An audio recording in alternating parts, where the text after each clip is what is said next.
Proclamação do Evangelho de Jesus Cristo segundo Lucas.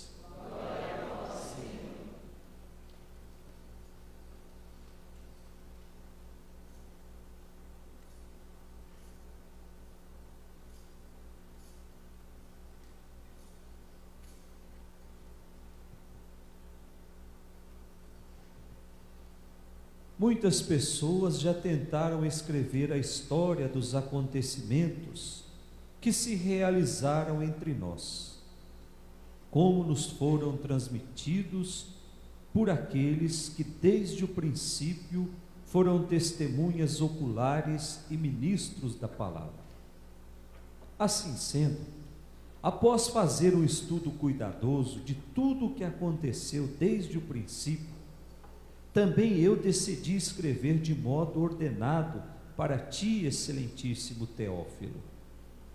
Desse modo, poderás verificar a solidez dos ensinamentos que recebeste. Naquele tempo, Jesus voltou para a Galiléia com a força do Espírito, e sua fama espalhou-se por toda a redondeza. Ele ensinava nas suas sinagogas e todos o elogiavam. E veio à cidade de Nazaré, onde se tinha criado. Conforme seu costume, entrou na sinagoga no sábado e levantou-se para fazer a leitura. Deram-lhe o livro do profeta Isaías.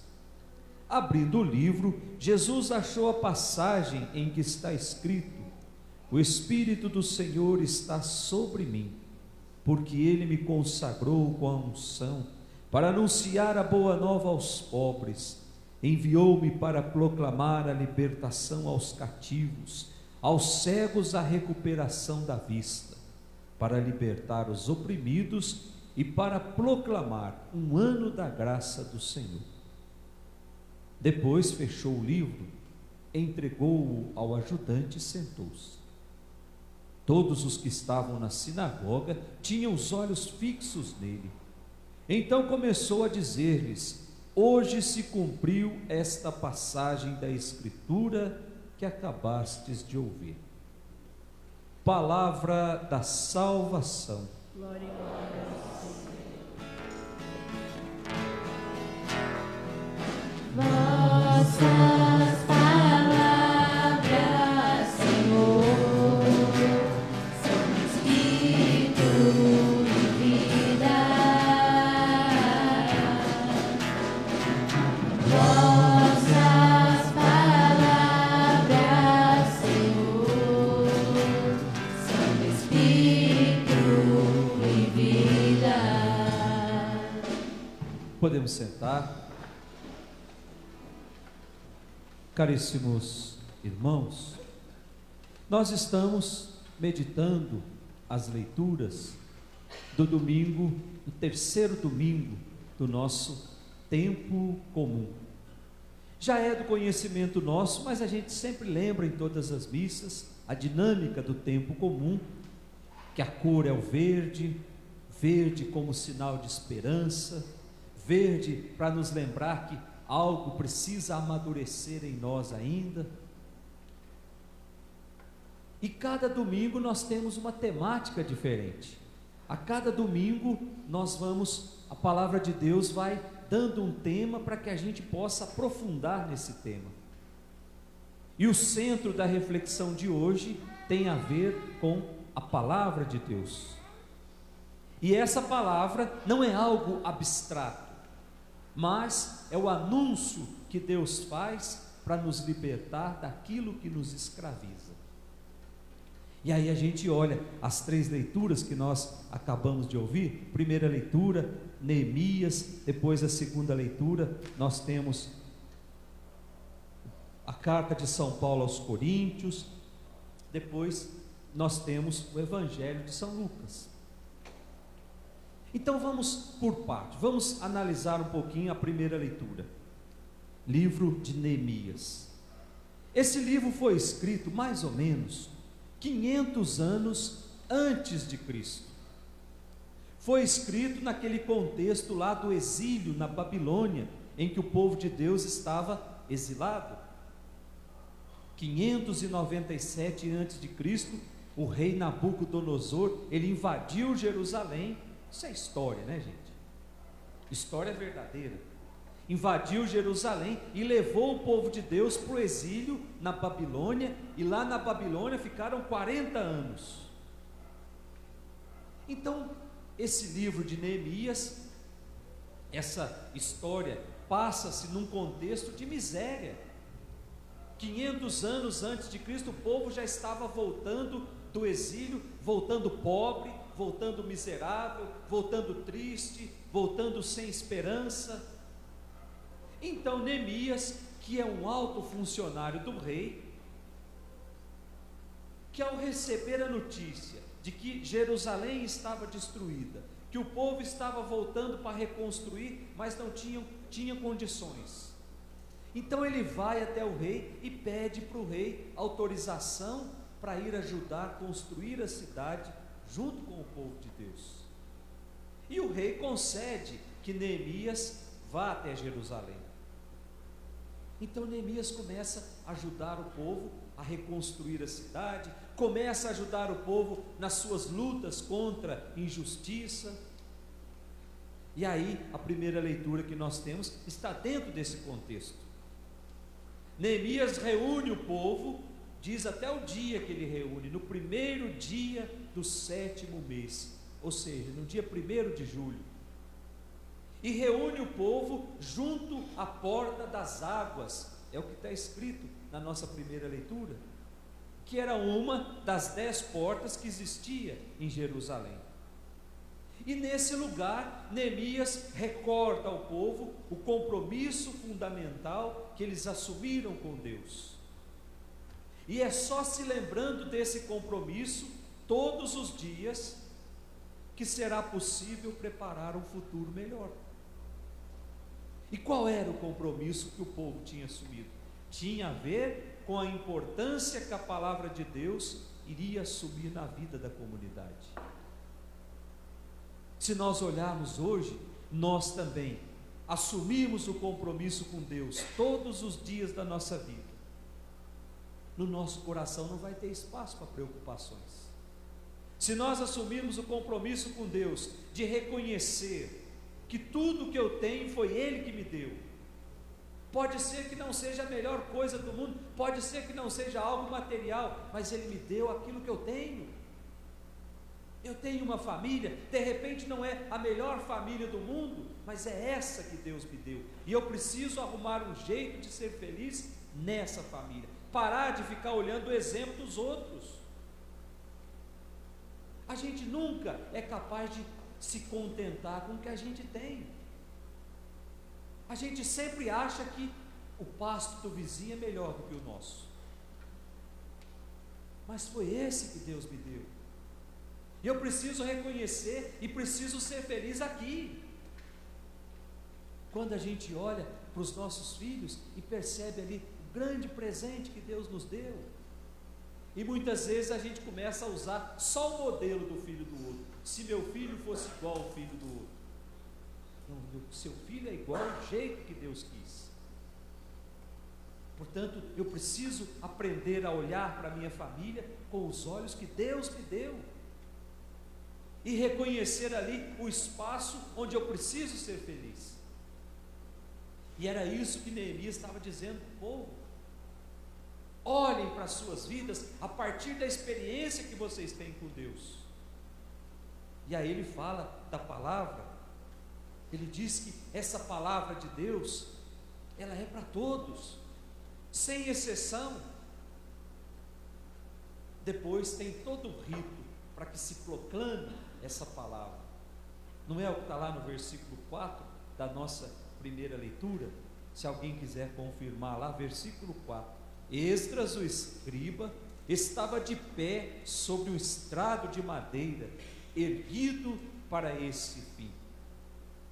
É o exemplo de uma comunidade onde a palavra de Deus está no centro, onde a palavra de Deus ocupa um lugar especial.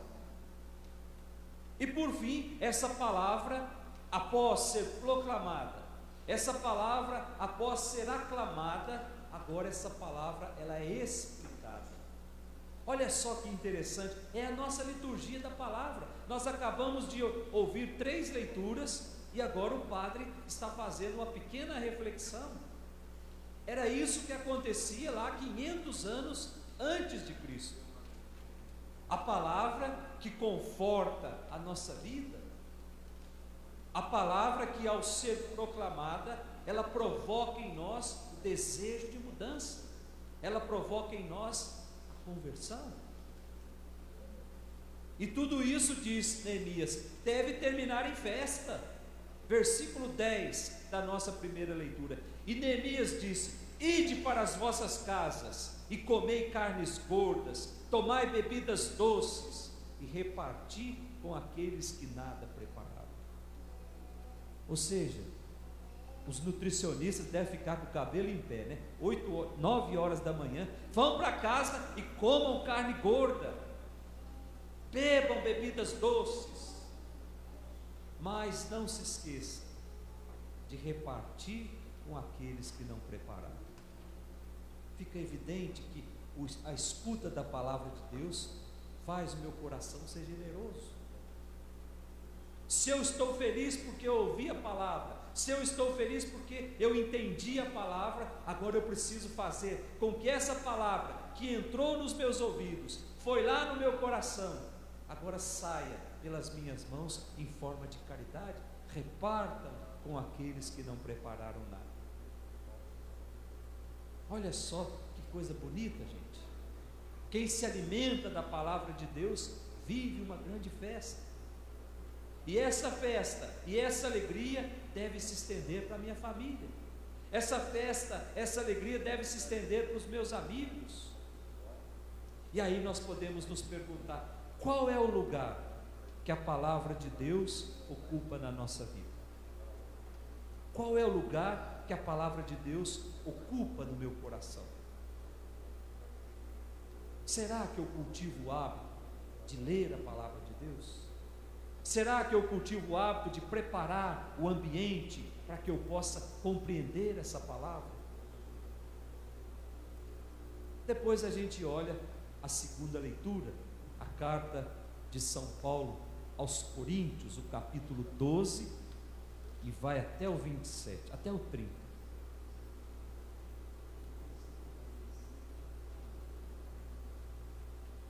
O capítulo 12, o versículo de 12 até o 30. Essa segunda leitura, ela é a continuação da segunda leitura de domingo passado. Domingo passado, São Paulo dizia assim: Deus nos concede muitos dons, Deus nos concede carismas, e quando eu coloco esses dons a serviço da comunidade, eu estou atingindo a totalidade daquilo que Deus me deu. O que é que estava acontecendo na comunidade de Corinto?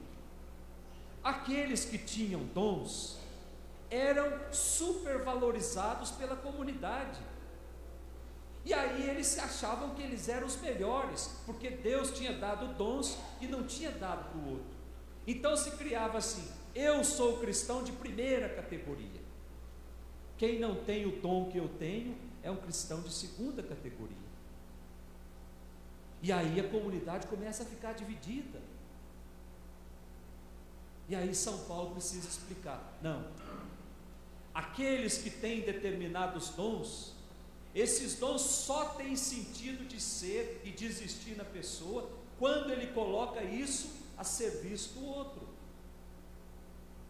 Se eu não tenho dom, se eu não tenho dom de falar em público, mas Deus me deu o dom, talvez, de no final da missa recolher os folhetos e colocar lá dentro. Deus me deu o dom de perceber que a vela está apagada, alguém precisa acender, coisa que muitas vezes aqueles que estão... Então, diante de Deus, São Paulo está dizendo: todos os dons são iguais, ninguém pode supervalorizar ninguém, nós somos iguais. E aí o capítulo 12, que é o evangelho, a segunda leitura de hoje, ele tenta explicar esse problema que surgiu dentro da comunidade. E aí ele usa a comparação que os gregos faziam muito da fábula do corpo e de seus membros. Então ele compara a comunidade com um corpo, e cada membro desse corpo tem uma tarefa específica. Portanto, não basta que o corpo tenha vários membros, é preciso que esses membros sejam variados, pois é a riqueza da variedade que permite a sobrevivência de todo o conjunto. Ou seja, cada membro desse corpo tem uma função específica. A perna não faz o que o braço faz, mas fora desse corpo, esse membro não sobrevive. Experimenta cortar um braço e colocar em cima de uma mesa para ver se vai crescer outro corpo ali. Agora, esse braço ligado ao corpo, ele tem uma função muito importante. São Paulo está dizendo, nós somos esses membros, que estamos ligados a um corpo, que é a igreja, e esse corpo tem uma cabeça, essa cabeça é Cristo. Portanto, a igreja sem Cristo, ela também não sobrevive, da mesma forma que o membro não sobrevive fora do corpo, que está ligado a Cristo. Olha que bonito São Paulo tenta explicar para a comunidade, dizendo, nós, enquanto esse corpo, enquanto membros, nós formamos um corpo, que é a igreja, mas essa igreja também, ela não tem o direito, ela nem pode caminhar sozinha, ela precisa estar ligada à cabeça. A cabeça é Cristo. Portanto, o corpo precisa manifestar Cristo por inteiro. E quando o corpo se manifesta Cristo por inteiro, não existe espaço para divisões, não existe espaço para rivalidades, não existe espaço para ninguém se achar melhor do que ninguém. O corpo de Cristo, a igreja, é uma comunidade de irmãos que se respeitam, que se apoiam, que são solidários, que se amem. E aí a gente olha o evangelho de hoje, o capítulo 1 e o capítulo 4 do evangelho de São Lucas, que nos mostra dois textos diferentes. Eu não sei se vocês perceberam. Primeiro, Lucas apresenta o seu trabalho, que foi uma investigação dos fatos que aconteceram, para que quem está lendo verifique a solidez, verifique se de fato aquilo que está ensinando é verdade. Afinal de contas, o evangelista Lucas escreve 80 anos depois da morte de Cristo. Muitos que conviveram com Cristo, muitos que receberam milagres de Cristo, muitos que testemunharam Jesus fazendo os milagres, já estavam morrendo. Então precisava, não tinha mais as testemunhas, ele precisava convencer os outros de que ele estava falando a verdade. Por isso ele faz toda essa investigação, para que quem lê a carta fale, de fato, é verdade o que ele está dizendo. E aí a segunda parte do evangelho, Lucas apresenta o início das pregações de Jesus. E o ponto de partida qual é? O profeta Isaías, capítulo 61, versículos 1 e 2, o Espírito do Senhor está sobre mim. Só que Isaías escreveu 500 anos antes de Cristo, e 500 anos antes de Cristo, os profetas já anunciavam a chegada daquele que seria o ungido de Deus, e a missão desse ungido de Deus era anunciar uma boa notícia, e de repente Jesus atualiza essa profecia. Hoje se cumpriu o que foi dito pelo profeta Isaías. Gente do céu, já se passaram 20 séculos que o mundo conheceu Jesus, e quando a gente olha a nossa sociedade, nós estamos percebendo que o mal ele vai se multiplicando. Aonde nós falhamos então? Se nós cristãos católicos já temos a experiência de mais de 2000 anos com Jesus. 2018 anos atrás, ele pisou nessa terra. Ele ensinou que o caminho do céu passa pela renúncia.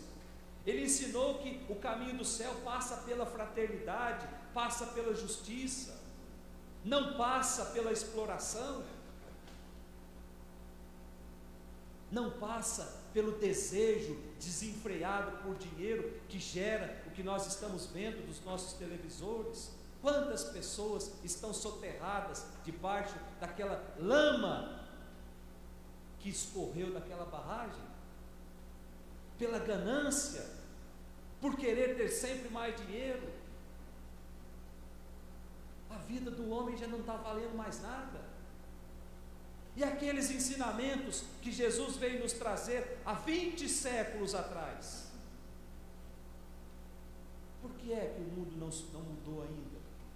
Por que é que nós não vivamos ou não estamos vivendo o céu nessa terra? E aí nós começamos a perceber a atuação do inimigo nesse mundo. Se Jesus veio salvar, se Jesus veio libertar, o inimigo veio fazer o contrário. O inimigo veio nos escravizar, o inimigo veio nos aprisionar, e nós estamos sendo aprisionados por bens materiais, pela busca do corpo perfeito, nos tornamos escravos do dinheiro. E aí, gente, quando a gente se torna escravo de alguma coisa, nós não medimos esforços para alcançar esse objetivo. Se precisar matar, a gente mata. Se precisar pisar no outro, a gente pisa. Portanto, nós precisamos permitir que o Espírito de Deus ele entre de novo nas nossas vidas. Teófilo quer dizer amado de Deus. Ó Teófilo, ó amado de Deus. Teófilo pode ser todos nós hoje. Quando nós encontramos lá no Evangelho de São Lucas, nós podemos ser esses amados de Deus. Basta a gente tomar posse dessa certeza. Eu sou o filho amado de Deus. Por isso, o que eu tenho aqui basta. Eu preciso arrumar um tesouro, sim, mas lá no céu. Porque por aqui eu vou viver no máximo 100 anos. Mas a eternidade será lá no céu. E o tesouro lá no céu, eu vou ajuntar, não pisando nos outros, não em prol da vida dos outros, ou não em detrimento da vida dos outros. Vamos pedir para Deus essa graça? Que Ele nos conceda viver nesse mundo, com os pés nesse mundo, mas com o coração lá no céu, onde está a nossa verdadeira alegria. Louvado seja nosso Senhor Jesus Cristo,